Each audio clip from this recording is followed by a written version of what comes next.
اسلامی تاریخ اور افکار اور دنیا پر اس کے اثرات۔ الحمدللہ رب العالمین والصلاة والسلام علی محمد وآلہ واصحابہ اجمعین۔ اعوذ باللہ من الشیطان الرجیم، بسم اللہ الرحمن الرحیم۔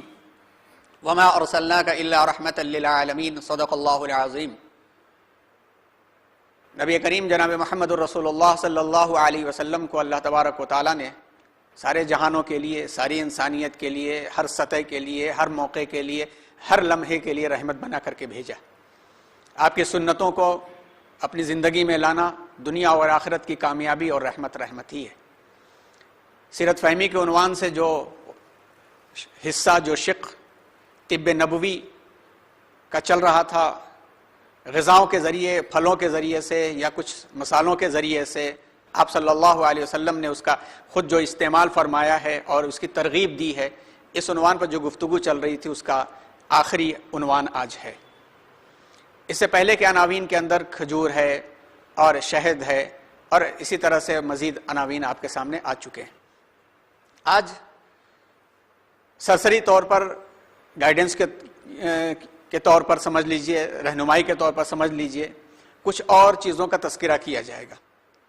اور یہ بات بھی اپنے ذہن میں رکھیں کہ ایک چیز کا تذکرہ کرنا ممکن بھی نہیں ہے، اور دیگر اور بھی تقاضے ہیں، دیگر اور بھی عناوین ہیں، تفصیلی بات نہیں کی جا سکتی۔ تو جو حوالے دیے گئے، خاص طور پر ابن قیم رحمۃ اللہ علیہ کی کتاب کا جو حوالہ دیا گیا، اس کتاب کو مرجع کی حیثیت سے اپنے سامنے رکھیں۔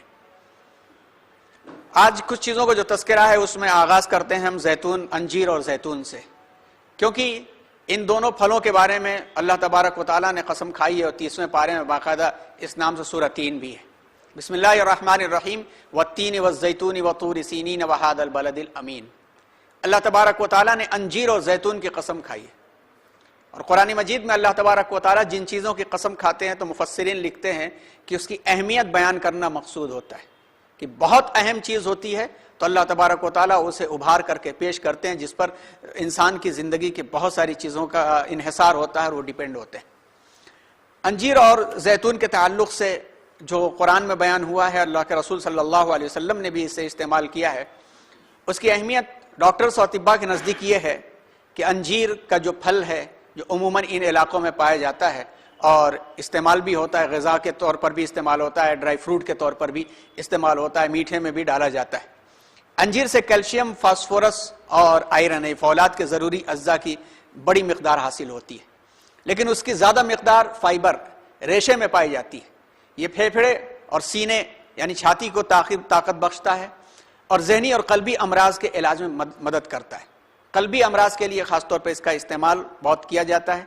چونکہ اس میں ریشے کی مقدار زیادہ ہوتی ہے، اس لیے اس کے اندر غیر سیر شدہ چکنائی ہونے کے ناطے کولیسٹرول کی مقدار کو کم کرنے میں بہت مدد ملتی ہے اور بہت یہ معاون ثابت ہوتا ہے۔ یہی وجہ ہے کہ اس کا استعمال دل کے مریض کے لیے بہت مفید ہوتا ہے۔ اور یہاں پر یہ بات بھی اپنے سامنے رکھیں کہ اس کے پہلے بھی ایک بات بار بار دہرائی گئی کہ جب کسی چیز کو بطور غذا یا بطور دوا استعمال کرنا ہو تو اگر ہمیں معلوم نہ ہو تو کسی اچھے جانکار سے پوچھ لیں کہ ہمارے جسم کے تقاضے کیا ہیں اور ہمیں کتنا اسے استعمال کرنا چاہیے۔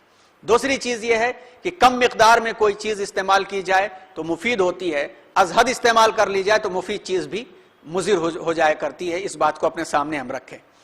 رسول اللہ صلی اللہ علیہ وسلم نے بھی انجیر کے استعمال پر زور دیا ہے۔ ایک روایت کے مطابق آپ صلی اللہ علیہ وسلم کے پاس کہیں سے انجیر کی تھال کا تحفہ آیا تو آپ صلی اللہ علیہ وسلم پاس بیٹھے صحابہ کرام سے آپ نے فرمایا، کھاؤ، بلا شبہ یہ جنت کا پھل ہے، اس میں سے کھاؤ، یہ بواسیر کو، پائلز کو ختم کرتی ہے اور جوڑوں کے درد میں یہ مفید ہے۔ تو انجیر کے بارے میں آپ صلی اللہ علیہ وسلم کی یہ ہدایات ہے۔ دوسری چیز ہے زیتون، اولیو۔ حضرت عمر ابن خطاب رضی اللہ تعالی عنہ سے روایت ہے اور ترمذی میں یہ روایت مل جائے گی کہ کلوا الزیت وادہنوا بہ فإنہ من شجرۃ مبارکہ، کہ تم روغن زیتون کو کھاؤ اور اس کا تیل جو ہے بدن پر بیرونی حصے پر استعمال کرو، کیونکہ وہ مبارک درخت سے۔ اور آپ جانتے ہیں کہ زیتون کا معاملہ اور زیتون کی تاریخ آپ دیکھیں تو حضرت موسیٰ علیہ السلام کی تاریخ سے جا کر کے جڑتی ہے۔ اس آیت کی تفسیر کرتے ہوئے شاہ عبدالعزیز محدث دہلوی رحمۃ اللہ علیہ، جن کی تفسیر عزیزی ہے، اسے فرماتے ہیں کہ زیتون کا پھل نہایت قوی ہے، اس کے پھل پلاؤ میں ڈالے جاتے ہیں جو کھانے کو مزید مرغوب اور خوش ہضم بنا دیتے ہیں۔ زیتون کا تیل انسانی پٹھوں کے لیے، مسلز کے لیے بہت مفید ہے۔ فالج کے مریضوں یا بڑی عمر کے کمزور مسلز والے آدمیوں کے لیے زیتون کے تیل کی مالش نہایت مفید ہے۔ مزید ایکسپرٹس لکھتے ہیں کہ قرآنی پھل ہونے کے ناطے بہت سے امراض میں زیتون مفید ہے۔ جو لوگ اپنی روزانہ خوراک میں کولیسٹرول کی کمی کرنا چاہتے ہیں تو ان کے لیے زیتون کا تیل جو ہے گھی کا متبادل بہترین ثابت ہو سکتا ہے۔ اور زیتون کا تیل بہت استعمال کیا جاتا ہے باہر کے ممالک میں، وہ تو ہم ہیں کہ ذائقے کو زبان کے چٹخارے کے لیے بہت سارے ایسے تیل استعمال کرتے ہیں جو بہت ہی زیادہ جو ہے کولیسٹرول سے بھرپور ہوتا ہے، مگر ہم اسے باز نہیں آتے۔ تو زیتون کا تیل اس معاملے میں اس طرف سے بھی زیادہ مفید ہوتا ہے کہ کیلوریز بھی 82 کے قریب ہوتی ہیں، پروٹین 0.7 گرام ہوتی ہے 100 گرام کے زیتون تیل میں۔ پھر سیر شدہ چکنائیاں جو ہوتی ہیں 1.2 گرام ہوا کرتی ہیں، غیر سیر شدہ چکنائیاں جو ہوتی ہیں 1.0 گرام ہوتی ہیں۔ غذائی ریشہ یعنی فائبرس جو کوالٹی ہے وہ 35 گرام ہوا کرتا ہے۔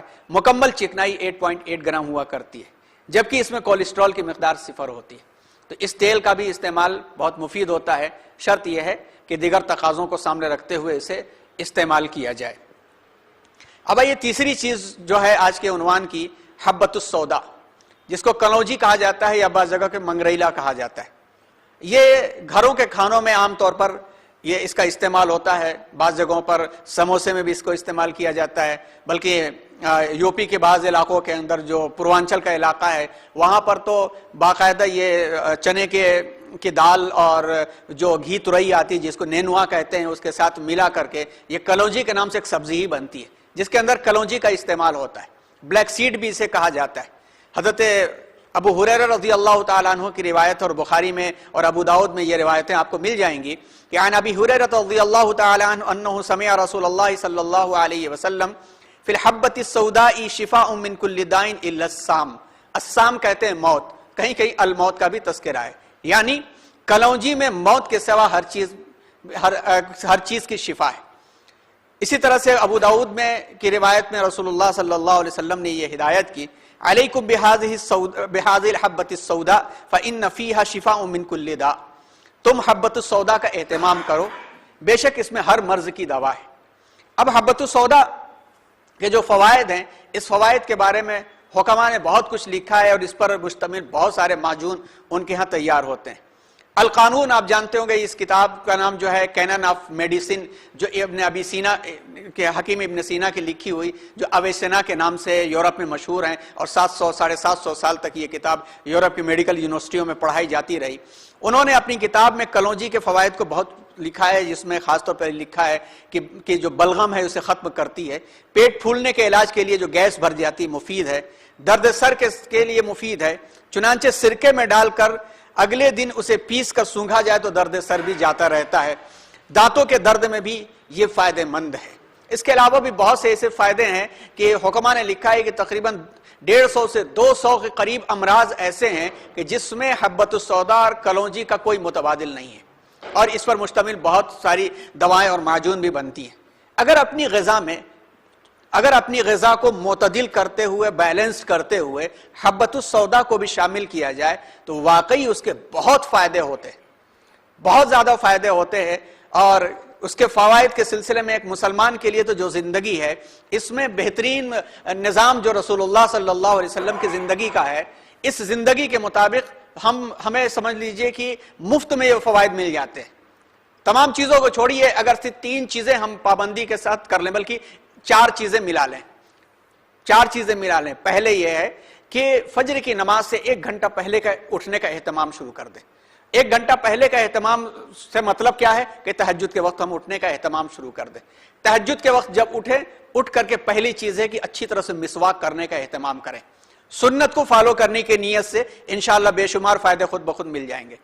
اس کے بعد اطمینان کے ساتھ پانی، جو بوائلڈ پانی، فل بوائلڈ رہنا چاہیے، یعنی پوری طرح سے جوش دیا ہوا، ابالا ہوا پانی، نیم گرم نہیں، اور اس کو ہلکا ٹھنڈا کر لیا جائے، نیم گرم بنا لیا جائے۔ اس کو ہلکا ٹھنڈا کرنے کے بعد حبۃ السوداء اور اسی طرح سے شہد جو اصلی شہد ہو اس کا استعمال کیا جائے، اس طور پر کہ اگر اوریجنل تیل مل جائے تو بہت اچھی بات ہے، نہ ملے تو کلونجی کے دانے لے کر کے باریک اس کو تھوڑا پہلے ہلکا سا بھون لیا جائے، اتنا نہ بھونا جائے کہ جل جائے، ہلکا سا بھون کر کے اسے مکسر میں پیس کر کے اس کی بھوسی اڑا دی جائے، اور اصل شہد کے اندر مثال کے طور پر اگر 1 کلو شہد ہے تو اس کے اندر 200-250 گرام وہ اس کو ڈال کر کے 1 ہفتہ چھوڑ دیا جائے۔ 1 ہفتے کے بعد اسے ہلا کر کے جس وقت مسواک کر کے نماز کے لیے تہجد کے لیے کھڑے ہو رہے ہیں اس کے پہلے یا اس کے بعد میں 1 چمچ اسے لیا جائے اور نیم گرم پانی پی لیا جائے۔ اسی کے ساتھ نماز پڑھ کر کے واپس آئے تو نماز پڑھ کے واپس آنے کے بعد ایک اچھی سی کھجور کھانے کے بعد اب تھوڑی دیر کا وقفہ، گھنٹہ 1.5 گھنٹہ وقفہ کیا جائے، کوئی اور چیز نہ کھائی جائے، چائے وائے کا استعمال نہ کیا جائے۔ آپ یقین مانیے کہ انشاءاللہ تبارک و تعالی اللہ کی ذات سے پورے یقین کے ساتھ اس بات کو ہم کہہ سکتے ہیں کہ بہت ساری ایسی پریشانیوں سے ہم بچ جاتے ہیں کہ جن کی وجہ سے ہمیں ڈاکٹروں کے پاس دوڑنا پڑتا ہے۔ الرجی کی پریشانیاں، گلے کی پریشانیاں، نزلے کی پریشانیاں، جو کنجیشن ہوتا ہے سینے میں، جو دباؤ ہوتا ہے بلغم کی وجہ سے اس کی پریشانیاں، موشن کی پریشانیاں، یہ تمام کی تمام پریشانیاں الحمدللہ حل ہو جاتی ہیں۔ مزید پانی کا اہتمام کر لیں تو گردے بھی اچھی طرح سے چھن جاتے ہیں۔ حبۃ السودا اس میں بہت ہی بڑا کردار ادا کرتا ہے، کیونکہ رسول اللہ صلی اللہ علیہ وسلم نے فرمایا ہے کہ اس کے اندر شفا ہے، سوائے موت کی تو یقیناً شفا ہے، اور شہد کے بارے میں تو اللہ نے فرما دیا فیہ شفاء للناس۔ اس کا اہتمام کر دیں تو دوسری چیزوں کے مقابلے میں یہی ہمارے لیے بہت کافی ثابت ہو جاتی۔ تو بات آئی انجیر کی اور زیتون کی اور حبۃ السودا کی۔ اب آئیے سرکے کے بارے میں بھی۔ سرکے کا اہتمام، آپ جیسے جو لوگ بچپن میں اپنی ماؤں کو دیکھا ہوگا سرکہ بناتے ہوئے، کاش ان کی جو نسخے ہیں آج کی موجودہ نسلوں کے پاس پہنچ جائیں۔ وقت نہیں ہے لوگوں کے پاس، اور وقت نہ ہونے کی وجہ سے پلٹ کر کے ڈاکٹروں کے دھکے کھا کے اتنے وقت ضائع ہوتے ہیں۔ وقت نکال کر کے اوریجنل سرکہ گھر میں اگر بنا لیا جائے تو سرکہ ایک ایسی غذا ہے کہ رسول اللہ صلی اللہ علیہ وسلم نے خود فرمایا ایک موقع پر، جیسا کہ ابن ماجہ کی یہ حدیث ہے کہ عن جابر ابن عبداللہ قال قال رسول اللہ صلی اللہ علیہ وسلم نعم الادام او الادم الخل، کہ بہترین سالن ہے، اور سالن کے ساتھ ساتھ اس کے اندر غذائیت کے ساتھ ساتھ اس کے اندر بہت ساری ایسی صفات ہیں جو ہمارے قوت ہاضمہ کے لیے بہت مفید ہیں۔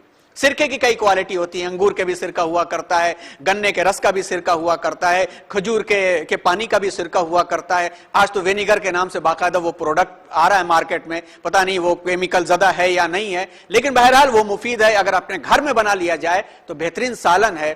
ہم لوگوں کو یاد ہے کہ جب مئی اور جون کی گرمیوں میں خاص طور پر جب تیز لو چلا کرتی ہے تو اس وقت دوپہر کے کھانوں میں ہم لوگوں کے یہاں یعنی مغربی یوپی، مشرقی یوپی میں اس کا اہتمام ہوتا تھا کہ سرکے میں پیاز کاٹ کر کے ڈال کر کے، ہری مرچ کاٹ کر کے ڈال دی جاتی تھی۔ سرکے میں پیاز کاٹ کے ڈال دی جائے اور ہری مرچ ڈال دی جائے، تھوڑا سا نمک ڈال دیا جائے تو سرکے والا سلاد ہوتا تھا، اور دال میں ڈال کر کے لوگ کھایا کرتے تھے، اور آج بھی واقعی اس کا اہتمام ہوتا ہے، اور بہت اہم چیز ہے۔ ابن سینا نے، جیسا کہ ابھی بات آئی، قانون الطب ان کی کتاب تھی، انگلش میں کینن آف میڈیسن کے نام سے ہے، اس میں لکھا ہے کہ سرکے کو خون روکنے والی طاقتور ترین دواؤں میں سے کہا گیا ہے۔ اگر کسی بیرونی زخم پر لگا دیا جائے تو یہ خون کا بہاؤ روک کر سوجن سے بھی بچاتا ہے۔ مارٹن ڈیل انسائکلوپیڈیا کے مطابق سرکے کے کئی فوائد ہیں۔ مارٹن ڈیل انسائکلوپیڈیا آپ سرچ کیجئے تو میڈیسن سے ریلیٹڈ بہت ساری چیزوں کو اس میں ریسرچ کر کے ڈالا گیا ہے۔ یہ غیر تیزابی یعنی الکلائن سے ہونے والے زہریلے پن سے بچاتا ہے۔ بخار کی صورت میں پانی میں سرکہ ملا کر سر پر پٹیاں کرنے سے بخار اتر جاتا ہے۔ یہ دمہ اور گیس کے مسائل کو بھی حل کرتا ہے۔ کچھ لوگ اس سے منہ کی بدبو اور گلے کی سوزش مٹانے کے لیے بھی غرارے کے طور پر استعمال کرتے ہیں، اور ہم نے دیکھا ہے کہ حکیم صاحب کو انہوں نے بھی اس کی تاکید کی تھی کہ اوریجنل سرکہ اگر مل جائے، اوریجنل سرکے کو اگر ہلکے نیم گرم پانی کے ساتھ ملا کر کے غرارہ کیا جائے تو جس کی تقریروں کے درمیان میں اچانک آواز بیٹھ جاتی ہے اس کو بہت فائدہ ملتا ہے۔ چنانچہ رسول اللہ صلی اللہ علیہ وسلم نے جو اس کا استعمال کیا اور خوش ہو کر کے مانگ کے استعمال کیا ہے، تو ہمیں اپنے گھر کے غذاؤں میں ان غذاؤں کو شامل کرنا چاہیے۔ ایک اور چیز جو آج کل بارلی کے نام سے اپنے بچوں کو کھلاتے ہیں، موسلی کے نام سے ڈبے والی چیزیں گھر میں لا کر کے کرتے ہیں، رسول اللہ صلی اللہ علیہ وسلم نے تلبینہ کا لفظ استعمال کیا، جو کا دلیا یا حریرہ۔ ہر شخص جانتا ہے کہ حریرے کی اہمیت کیا ہے اور دلیے کی اہمیت کیا ہے۔ باقاعدہ جو آنگن واڑی کے اسکول ہوا کرتے تھے وہاں سے دلیا ملا کرتا تھا گورنمنٹ کی طرف سے. ایک زمانے میں راشن پہ دلیا بٹا کرتا تھا کہ اس کے اندر کتنی غذائیت ہوتی ہے اور کتنا اس کے اندر چیزیں پائی جاتی ہیں. ایک انتہائی مرغوب اور لذیذ غذا ہے جس کے فوائد سے انکار نہیں کیا جا سکتا. وہ تلبینہ یعنی جو کا دلیا ہے یا جو کا حریرہ ہے. پتلا پکا دو تو حریرہ ہے, تھوڑا سا گاڑھا پکاؤ تو دلیا کہا جاتا ہے. احادیث میں تلبینہ کو آپ صلی اللہ علیہ وسلم کی طرف سے ایک بیمار کے لیے روزانہ کی غذا بنانے کی ہدایت کے شواہد ملتے ہیں. تلبینہ کا جو سب سے اہم جز ہے وہ جو ہے, جسے عربی میں شعیر کہا جاتا ہے اور انگریزی میں بارلی کہتے ہیں. ابن ماجہ اور ترمذی کی حدیث ہے, کان رسول اللہ صلی اللہ علیہ وسلم اذا اخذ اہلہ الوعک امر بالحساء فصنع. یعنی رسول اللہ صلی اللہ علیہ وسلم کے گھر والوں میں سے جب کسی کو بخار آ جاتا, تپش ہو جاتی, طبیعت خراب ہو جاتی, وہ پڑ جاتا, تو پھر آپ صلی اللہ علیہ وسلم جو کا حریرہ استعمال کرنے کی اسے تلقین کرتے اور کہتے کہ حریرہ پکاؤ. جب حریرہ پکا کے تیار کر دیا جاتا تو آپ حریرہ کو پینے کا حکم دیتے اور فرماتے کہ یہ رنجیدہ دل کو قوی کرتا ہے اور بیمار کے دل کو دھلتا ہے جیسا تم میں سے کوئی اپنے چہرے کے گرد و غبار کو پانی سے دھل دیتے ہو. اب ظاہر سی بات ہے کہ اس کے اندر غذائیت اس معیار کی ہوگی, تب رسول اللہ صلی اللہ علیہ وسلم نے اسے فرمایا. آج پیکٹ میں باقاعدہ بن رہا ہے تو لا کے اسے استعمال کیا جاتا ہے, لیکن ظاہر سی بات ہے کہ اس کے اندر جو ہے اس کو بچانے کے واسطے جو کیمیکلز استعمال کیے جاتے ہیں وہ نقصان دہ ہوتے ہیں. گھروں میں اس کا اہتمام تھا. گھر اسے کہا جاتا تھا جہاں داخل ہو کے انسان کو سکون ملے. گھر اسے کہا جاتا تھا جہاں کے کھانوں سے انسان کا قوت ہاضمہ مضبوط ہو. گھر اسے کہا جاتا تھا جس کھانے کے بعد ایک ذائقہ محسوس ہو, اور یہ ذائقہ گھروں کی خواتین کے ہاتھوں سے آتا تھا جب وہ اپنے ہاتھوں سے دلیا بنایا کرتی تھی. اپنے ہاتھوں سے جو لا کر کے ایک چکی ہوا کرتی تھی, چکی کو میں پیس کر کے وہ جو نکالا جاتا تھا اور اس میں اہتمام ہوتا تھا, محنت ہوتی تھی, اور اس ہاتھ پیر کی محنتوں کی وجہ سے نہ عورتوں کو سلم ٹرم ہونے کے لیے ڈائٹنگ کرنے کی ضرورت پڑتی تھی, نہ بیکار کے پارکوں میں ٹہلنے کی ضرورت پیش آتی تھی. گھر میں رہ کر کے ہی پرسکون زندگی ایسا گزارتی تھی کہ مرد حضرات پہلے بیمار پڑ جاتے تھے, عورتوں کی عمریں طویل ہوا کرتی تھی. آج معاملہ الٹا یہ ہو گیا ہے کہ جھٹپٹ کھانے کے نتیجے میں جھٹپٹ جو بیماری آ رہی ہیں وہ تڑپا کے ختم کر رہی ہیں. تو یہ سب چیزیں تھیں جس کا اہتمام تھا اور آج بھی واپس لایا جا سکتا ہے. کوئی بات بہت دور نہیں گئی ہے. اگر انسان چاہے تو اپنے آپ کو ڈبہ بند آرگینک دواؤں کے مقابلے میں اور ڈبہ بند آرگینک غذاؤں کے مقابلے میں سنت رسول صلی اللہ علیہ وسلم کی پیروی کرتے ہوئے اسے وہ لا سکتا ہے. تو بات آئی تلبینہ, اور تلبینہ کے فوائد. بارلی کے اندر جو اور بیٹا گلوکونز پائے جاتے ہیں جو کہ قوت مدافعت پیدا کرنے میں بہت اہم ہے. امیون سسٹم سب سے اہم ہوتا ہے. ہر شخص جانتا ہے کہ امیون سسٹم جس کا جتنا مضبوط ہے اس کا جسم بیماریوں سے اتنا زیادہ لڑ لے گا. کورونا کے ٹائم پر, کووڈ کے ٹائم پر ڈاکٹروں نے سب سے بڑی صلاح یہی دی کہ ملٹی وٹامنز لے لو تاکہ تمہارا امیون سسٹم مضبوط ہو جائے. امیون سسٹم مضبوط ہو جائے گا تو کورونا آئے گا بھی تو اتنا اثر نہیں کرے گا. رسول اللہ صلی اللہ علیہ وسلم نے جن غذاؤں کو پسند کیا, چاہے وہ شہد ہو, چاہے وہ کھجور ہو, چاہے وہ کلونجی ہو, چاہے وہ دلیا ہو, یہ وہ چیزیں تھیں جو انسان کو اندر سے مضبوط کرتی تھی. اسی طرح سے تلبینہ یعنی دلیا کا یا حریرہ, جو کا جو حریرہ ہے, اس میں vitamin B, iron, calcium, magnesium, zinc, phosphorus اور کاپر کے علاوہ کرومیم کی بھی کافی مقدار پائی جاتی ہے جو خون میں گلوکوز کی مناسب سطح کو برقرار رکھنے میں مدد دیتی ہے. گلوکوز کا ڈس آرڈر ہوتا ہے تو انسان آگے چل کر کے ڈائبٹیز کی پریشانیوں میں بھی مبتلا ہو جاتا ہے. نیز موجودہ تیل جو ہے کینسر اور دل کی بیماریوں میں جو پیدا کر رہے ہیں, اس کا تیل جو ہے کینسر اور دل کی بیماریوں میں کی بچاؤ میں مدد کرتے ہیں. تیل کا معاملہ دیکھیے, دالوں کا معاملہ دیکھیے, جو خالص غذائیں تھیں آج جو پالش کی جا رہی ہیں دالوں کے اوپر, اس پر جو ریسرچ کی گئی, آپ اور ہم اچھی طرح سے واقف ہیں کہ دال کے اوپر جو کیمیکلز کے ساتھ جو پالش کی جا رہی ہے وہ پالش جو ہے کس طرح سے کینسر کا سبب بن رہی ہے. تو اگر خالص سے تلبینہ کا استعمال کیا جائے تو غذائیت کے ساتھ ساتھ صحت کی بھی ضمانت ضامن ہے. مشہور معالج ابن سینا نے 11ویں صدی میں اپنی شرح آفاق کتاب القانون الطب میں بخار اور تھکان کے علاج کے لیے جو کی افادیت پر روشنی ڈالی ہے اور اس کے سوپ اور شوربے کے ساتھ اس کو استعمال کرنے کی ترغیب دی ہے. اور بچوں کو تو بارلی باقاعدہ جو ہے پاؤڈر آتا ہے اور کھلایا جاتا ہے اور باقاعدہ اس کے فائدے بھی ملتے ہیں. ہر عمر کے لوگوں کے لیے فائدے ہیں.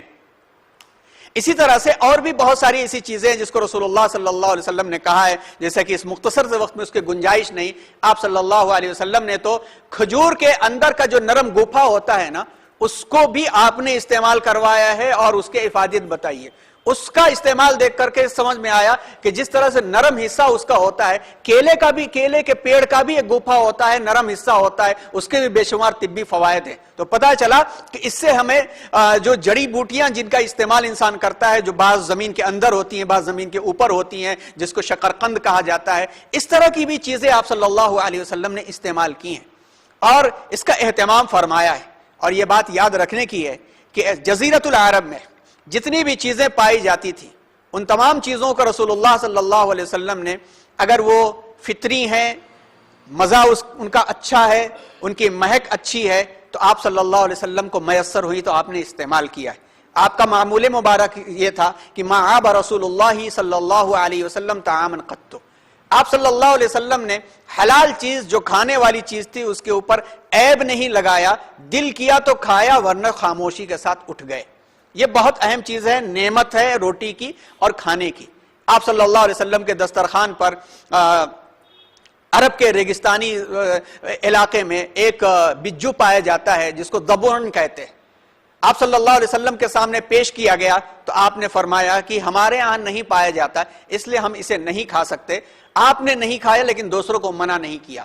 اس پر بڑی بحث بھی نکلتی ہے کہ اکل الضبع علی مائدۃ رسول اللہ صلی اللہ علیہ وسلم، وہ بجو کھایا گیا یا گوہ کھائی گئی، اس کے اوپر بڑی بحثیں ملتی ہیں، مگر عرب کے ریگستان جاننے والے یہ جانتے ہوں گے کہ عرب کے ریگستانی علاقوں کے اندر بلی کی طرح سے اور ہمارے یہاں کے مردہ خور کی طرح سے، وہ مردہ خور بھی نہیں ہوتا ہے اور بلی بھی نہیں ہوتا ہے، اسی کی نسل کے قریب کا بہت تیزی کے ساتھ دوڑنے والا ایک جانور پایا جاتا ہے، وہ استعمال کیا گیا۔ لیکن چونکہ فطرت کے خلاف، آپ کے مزاج فطرت سلیم کے خلاف تھا، آپ نے اسے استعمال نہیں کیا، لیکن وہ حرام کے زمرے میں بھی نہیں تھا تو آپ نے منع بھی نہیں فرمایا۔ تو آپ صلی اللہ علیہ وسلم نے جن چیزوں کا استعمال کیا اس کو بہت اہتمام کے ساتھ، اللہ کے شکر کے ساتھ، دعاؤں کے ساتھ استعمال کیا۔ ان میں بے شمار چیزیں بھی ہیں، پھل بھی ہیں، ان میں سے چند کا تذکرہ یہاں پر آپ کے سامنے کیا جاتا ہے۔ ایک ہے جس کو ترنج کہا جاتا ہے، جس کو سٹرون بھی کہتے ہیں یا ترنجبین بھی کہتے ہیں، گریپ فروٹ بھی کہتے ہیں یا چکوترا بھی کہتے ہیں، بعض لوگوں نے ترنج سے آرنج بھی مراد لیا ہے، لیکن جو شکلیں بتائی گئی ہیں پرانی کتابوں میں، یعنی لیمو بھی نہیں ہو سکتا اور موسمی بھی نہیں ہو سکتی، سنترا یا چکوترا یہی دو ہو سکتے۔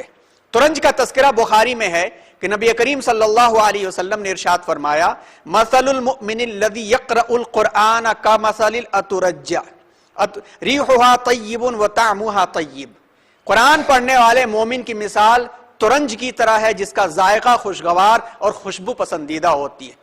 تو ترنج اور سنترے میں ہی یہ کوالٹی پائی جاتی ہے، خاص طور پر خوشبو کے معاملے میں سنترے کی جو بریڈ کیا ہوا سنترا نہیں، جو اوریجنل سنترا ہوتا ہے اس کی خوشبو بہت اچھی ہوا کرتی ہے۔ تو چاہے سنترا ہو یا چکوترا ہو، یہ ایسا پھل ہے جو اس وقت جس کی تینوں چیزیں اس وقت استعمال ہوتی ہیں، بیج بھی استعمال کیا جاتا ہے دواؤں کے طور پر، اور چھلکا بھی استعمال کیا جاتا ہے فیس پیک وغیرہ کے طور پر، بعض دواؤں کے طور پر، اور پھر سنترا تو معلوم ہے اس کا جوس اور اس کے جو ریشے ہیں یہ کتنے مفید ثابت ہوتے ہیں۔ چکوترے کے بہت سارے منافع ہیں، اس کا گودا، چھلکا، بیج سب الگ الگ خاصیت رکھتے ہیں۔ یہ حرارت کو کم کرتا ہے، اس کا گلوکو ایسڈ ہاضمے کے لیے مفید ہوتا ہے اور کولیسٹرول کی سطح میں بھی کمی آتی ہے، اور اس کے مزید بھی بہت ساری افادیت ہے جس کو ہر شخص عام انسان جانتا ہے، ورنہ اس کو مزید معلوم کر لینا چاہیے۔ یہ یاد رکھنا چاہیے کہ جس موسم میں اللہ تعالیٰ جو موسمی پھل دیتے ہیں اس کا مطلب یہ ہوتا ہے کہ اس کی ہمیں جسم کو ضرورت ہے، تو وہ اس موسم میں اس پھل کو اس کے مقدار کے مطابق استعمال کرنا چاہیے۔ پھل غذا کے طور پر بھی استعمال ہوتا ہے اور پھل جو ہے موسم کی تبدیلیوں کے لحاظ سے ذائقے کے طور پہ بھی استعمال ہوتا ہے، اور سنترا بھی اسی انداز کا ہے۔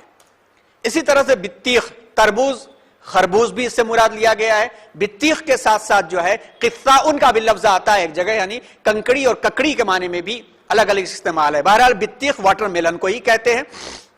رسول اللہ صلی اللہ علیہ وسلم جو تر کھجوریں ہوتی ہیں، آپ صلی اللہ علیہ وسلم سے جو عمل ثابت ہوتا ہے تر کھجوروں کے بارے میں، تر کھجوریں جو ہوتی ہیں بالکل رطب کہا جاتا ہے ان کو، تمر سے پہلے جو ہم لوگ کھاتے ہیں وہ تمر کھاتے ہیں، اس کے پہلے رطب کہی جاتی ہے، ایک دم بالکل جیسے لگتا ہے کہ شیرہ اس سے نکل کے گر رہا ہو۔ ایسی کھجوروں کے بارے میں آپ صلی اللہ علیہ وسلم کا یہ عمل ثابت ہوتا ہے کہ آپ اس کو کنکڑی کے ساتھ یا ککڑی کے ساتھ یا تربوز کے ساتھ ملا کے کھاتے تھے۔ تو تربوز کا بھی تذکرہ ہے، تربوز میں ترمذی میں ہے کہ رسول اللہ صلی اللہ علیہ وسلم تر کھجور کو تربوز کے ساتھ ملا کے کھاتے تھے، اور اس کے پہلے یہ بات گزر گئی کہ تم ملا کر کے کھایا کرو، کھجور کی گرمی تربوز کی نرمی سے حل ہو جاتی ہے۔ تربوز میں وٹامن اے اور سی کے علاوہ بہت سے صحت مند مرکبات پائے جاتے ہیں، جبکہ ایک کپ میں 46 کیلوریز پائی جاتی ہے۔ ایک تربوز میں تقریباً 92 سے 95% پانی ہوتا ہے۔ تربوز میں کیوبین مادہ وافر مقدار میں پایا جاتا ہے جو انسانی جسم میں کینسر کے خطرات کو دور کرتا ہے۔ تربوز ہائی بلڈ پریشر اور کولیسٹرول کو کم کرنے میں معاون ہے۔ تربوز میں وافر مقدار میں لائکوپین پایا جاتا ہے جو آنکھوں کی حفاظت کرتا ہے۔ پانی کی مقدار کثرت سے ہونے کے سبب نظام ہاضمہ کو بہتر رکھتا ہے، اور اس کا فائبر بھی ہاضمے کے نظام کی کارکردگی کو بڑھاتا ہے، بلکہ دیکھا جائے تو تقریباً 2 سے 250 کے قریب بیماریوں سے بچاتا ہے۔ یہ ہے، پھر اسی طرح سے کیوی فروٹ ہے، ڈریگن فروٹ ہے، اس کے جوس بہت مفید ہو رہے ہیں، چونکہ اب میڈیکل نے ثابت کر دیا ہے تو منہ مانگے دام یہ فروخت ہو رہے ہیں۔ تربوز تو ہمارے اور آپ کے ہاتھوں میں ہر دم ملنے والی ایک چیز ہے، اس کا استعمال کرنا چاہیے، لیکن اس کے بھی کچھ احتیاطی پہلو ہیں، ان احتیاطی پہلوؤں کو اپنے مزاج کے اعتبار سے سنبھال لینا چاہیے، جس کو ہر شخص سنبھل سکتا ہے۔ اسی طرح سفرجل کا ایک لفظ ہے، کوئنس بھی کہا جاتا ہے، یا اس کو بعض لوگوں نے جو یہاں پر ناشپاتی ملتی ہے یعنی پیر جس کو کہتے پیئر کہتے ہیں جس کو، اس کے معنی میں بھی استعمال کیا ہے۔ حضرت طلحہ رضی اللہ تعالیٰ عنہ روایت فرماتے ہیں کہ نبی اکرم صلی اللہ علیہ وسلم کی خدمت میں حاضر ہوا تو اپنے اصحاب مجلس کے ساتھ اس وقت موجود تھے، ان کے ہاتھ میں ایک سفرجل تھا، چاہے وہ یہ ایک ناشپاتی رہا ہو یا جو ہے بہی رہا ہو، آپ اس سے کھیل رہے تھے۔ جب میں بیٹھ گیا تو انہوں نے میری طرف کر کے کہا، ابو ذر، یہ دل کو طاقت دیتا ہے، سانس کو خوشبودار بناتا ہے اور سینے کے بوجھ کو اتار دیتا ہے۔ حضرت جابر رضی اللہ تعالیٰ عنہ سے روایت ہے کہ نبی کریم صلی اللہ علیہ وسلم نے فرمایا کہ سفرجل کھاؤ کیونکہ یہ دل کے دورے کو ٹھیک کر کے سینے کا بوجھ اتار دیتا ہے۔ تو یہ بھی موسم میں ملتی ہے چیز۔ اسی طرح سے یقطین، کدو، پمکن۔ اب کدو میں کئی قسمیں ہوتی ہیں، ایک کدو وہ ہوتا ہے جس کو میٹھا یہاں پہ کہا جاتا ہے، ہمارے یہاں کوڑا کہا جاتا ہے، ایک کدو وہ ہوتا ہے جو گول ہوتا ہے، ایک کدو وہ جو لمبا ہوتا ہے، اس کو بعض جگہ پہ لوکی کہا جاتا ہے۔ نبی کریم صلی اللہ علیہ وسلم کو بہت پسند تھی لوکی، جو ہے رسول اللہ صلی اللہ علیہ وسلم کو بہت پسند تھی۔ چنانچہ حضرت انس ابن مالک رضی اللہ تعالیٰ عنہ بیان کرتے ہیں کہ ایک درزی نے رسول اللہ صلی اللہ علیہ وسلم کو کھانے پر بلایا، جسے انہوں نے نبی کریم صلی اللہ علیہ وسلم کے لیے تیار کیا تھا۔ انس رضی اللہ تعالیٰ عنہ نے بیان کیا کہ نبی کریم صلی اللہ علیہ وسلم کے ساتھ میں بھی گیا، کیونکہ خادم تھے وہ، تو میں بھی گیا۔ میں نے دیکھا کہ نبی کریم صلی اللہ علیہ وسلم پیالے میں کھانے کے لیے چاروں طرف کدو تلاش رہے ہیں، اور حضرت انس فرماتے ہیں کہ یہ عمل اتنا اچھا مجھے لگا کہ اس کے بعد میں کدو سے مجھے لگاؤ ہونے لگا، اور میں کدو کو خاص طور پر اہتمام کے ساتھ کھانے لگا۔ صحیح بخاری میں یہ روایت موجود ہے، اور اس کی تفصیلات کے بارے میں جیسا کہ اس کے پہلے عرض کیا گیا تھا کہ بخاری میں کتاب الطب کے نام سے جو پورا چیپٹر جس میں 57 ٹاپکس ہیں، موضوعات ہیں، ان کی شرحوں کو بھی سامنے رکھیں تو طب نبوی کا ایک بہت بڑا خاکہ ہمارے سامنے آتا ہے، اور بہت ساری اور بھی غذائیں ایسی ہیں جن کا تذکرہ یہاں پہ چھوڑ دیا گیا۔ تو رہنمائی کی خاطر بس اتنی بات عرضی کرنی تھی، اور اس سلسلے میں اس کو اس لیے شامل کیا گیا تھا، فہم سیرت کے عنوان پر اس لیے شامل کیا گیا تھا کہ رسول اللہ صلی اللہ علیہ وسلم کے زندگی کے جتنے پہلو ہیں ان تمام پہلوؤں کے اندر طب کو بھی ایک خاص اہتمام حاصل ہے۔ اگر ہم اسے سمجھنے کی کوشش کریں، اپنے ریسرچ کا ٹاپک بنا لیں، تو کوئی ایک ایسا عنوان نہیں ہے جو اس میں چھوٹا ہوا ہو۔ قرآن کی آیتوں سے سبق لیتے ہوئے، رسول اللہ صلی اللہ علیہ وسلم کے طرز زندگی کو اپناتے ہوئے، آپ صلی اللہ علیہ وسلم نے جو علاج کے واسطے جسم کے حق کے بارے میں جو کہا ہے کہ تمہارے جسم کے اوپر بھی حق ہے، اس کو اگر اپناتے ہوئے آپ صلی اللہ علیہ وسلم کے معمولات کو اپنی زندگی میں ہم نے کاپی کر لیا اور پھر اس طرح کی غذائیں اور کھانے اپنی زندگی میں ہم استعمال کرنے لگے تو انشاءاللہ اگر بچپن سے اس کا اہتمام کر لیا گیا تو بہت سارے مفاسد سے خود بخود ہم اور آپ بچ جایا کرتے ہیں۔ مسواک کا اہتمام، وضو کا اہتمام، جلدی سونے کا اہتمام، جلدی اٹھنے کا اہتمام، اور پھر جس وقت بھوک لگی اس وقت کھایا جائے، کھاتے وقت میں بھی ایک حصہ پیٹ کا خالی رکھ لیا جائے تو خود بخود پیٹ کے امراض سے انسان بچتا ہے تو 50 بیماریوں سے خود بخود بچ جاتا ہے۔ بعض حکما کے نزدیک تمام امراض کی جڑ پیٹ ہے اور پیٹ کے اوپر پوری توجہ وہ دیا کرتے ہیں، بلکہ حکیموں کے یہاں علاج کرانے کے لیے جائے تو پہلے پیٹ کی صفائی سے اس کا آغاز کرتے ہیں، پھر دیگر علاجوں کی طرف وہ جاتے ہیں۔ رسول اللہ صلی اللہ علیہ وسلم نے اہتمام کے ساتھ جو علاج بھی جو تجویز فرمایا ہے ان علاجوں کو بھی اپنے سامنے ہم رکھیں، غذاؤں کے اہتمام کے ذریعے سے اسے حاصل کرنے کی کوشش کریں۔ آپ صلی اللہ علیہ وسلم نے 3 طریقے پر علاج کرائے، یہیں پہ اپنی بات کو ختم کرتے ہیں۔ 3 طریقے پر علاج کیا ہے۔ نمبر 1 غذاؤں کے ذریعے سے، جس کا تذکرہ تفصیل کے ساتھ چلا۔ غذا اور دعا دونوں کو ملاتے ہوئے، جیسا کہ اس کے پہلے تذکرہ آیا کہ عجوا کھجور کے اوپر آپ صلی اللہ علیہ وسلم نے دعا پڑھنے کی تاکید کی۔ اب عنوان بچا کہ دعاؤں کے ذریعے سے بھی آپ نے علاج کیا ہے۔ یہ بھی ایک بہت اہم عنوان ہے، اور یہ اہم عنوان اس طریقے سے ہے کہ اس کو بھی ہم نے ویسا سمجھنے کی کوشش نہیں کیا جیسا اس کا حق ہے۔ انشاءاللہ اگلے ہفتے سے یہ عنوان شروع ہوگا، 1 یا 2 ہفتہ انشاءاللہ اس میں بھی لگے گا۔ اللہ کرے کہ اس تہ تک ہم پہنچ سکیں جس کا مقصد رسول اللہ صلی اللہ علیہ وسلم کا تھا۔ لیکن مختصراً بات یہ کہ آج میڈیکل سائنس نے باقاعدہ سائیکالوجی کے نام سے اور پیرا سائیکالوجی کے نام سے ایک ڈپارٹمنٹ رکھ دیا، اس کے ایکسپرٹس بننے لگے، سائیکولوجسٹ بھی بننے لگے، سائیکریٹسٹ بننے لگے۔ آپ اور ہم اچھی طرح سے جانتے ہیں کہ سائیکریٹسٹ وہ ہوتا ہے جو میڈیکل ڈاکٹر بھی ہوتا ہے، ماہر نفسیات بھی ہوتا ہے۔ رسول اللہ صلی اللہ علیہ وسلم نے ماہر نفسیات کے طور پر آپ نے علاج بھی کیا اور میڈیکل ڈاکٹر کے طور پر کھانے پینے کی بھی چیزوں کو بتایا۔ رسول اللہ صلی اللہ علیہ وسلم نے امراض کا علاج مشوروں کے ذریعے سے بھی کیا۔ تو باقاعدہ سائیکریٹسٹ کی مہارت کے طور پر جو ہے اس کے ڈپارٹمنٹس اب ہاسپٹلوں میں بننے لگے، بلکہ اب اسکولوں اور کالجوں میں، بڑے بڑے اسکولوں اور کالجوں میں بھی ایک شعبہ بننے لگا۔ تو ہم ہزاروں کی فیس دے کر کے ان کے پاس جاتے ہیں اور جا کر کے بچوں کا علاج ان کے پاس کراتے ہیں۔ اللہ بچائے کہ اسی صورتحال کسی کے ساتھ نہ پیش آئے کہ اس کا بچہ ڈپریشن میں جائے، اس کو بھی سائیکریٹسٹ کے پاس یا سائیکولوجسٹ کے پاس جانا پڑے۔ اگر ان کو ہم جانتے ہیں کہ ہاں وہ ان سے علاج ہوتا ہے اور وہ بغیر دواؤں کے صحیح کر لیتے ہیں، تو پھر کیوں نہیں یقین ہمیں آتا کہ رسول اللہ صلی اللہ علیہ وسلم نے جو مشورے ہمیں دے دیے، جو دعائیں ہمیں بتا دی، ان دعاؤں کو لے کر کے ہم شک اور تذبذب میں کیوں پڑتے ہیں؟ وجہ یہ ہے کہ کسی بھی چیز کے بارے میں ہمارے پاس 2 ہی نقطہ نظر پایا جاتا ہے، یا تو ایک دم دور ہو جاتے ہیں چیز کو سے بچنے کے لیے، یا اس کو لے کر کے اتنا آگے بڑھا دیتے ہیں کہ جہاں تک اس کی حد نہیں ہوتی۔ ان دعاؤں کو لے کر کے بعض لوگوں نے اس کو اپنا ایسا کاروبار بنایا کہ تعویذ گنڈوں کے نام سے عقیدہ خراب کر ڈالا، اور جو لوگ اس سے بچنا چاہتے ہیں وہ اتنا دور ہو جاتے ہیں کہ صحیح دعاؤں کا بھی انکار کر ڈالتے ہیں۔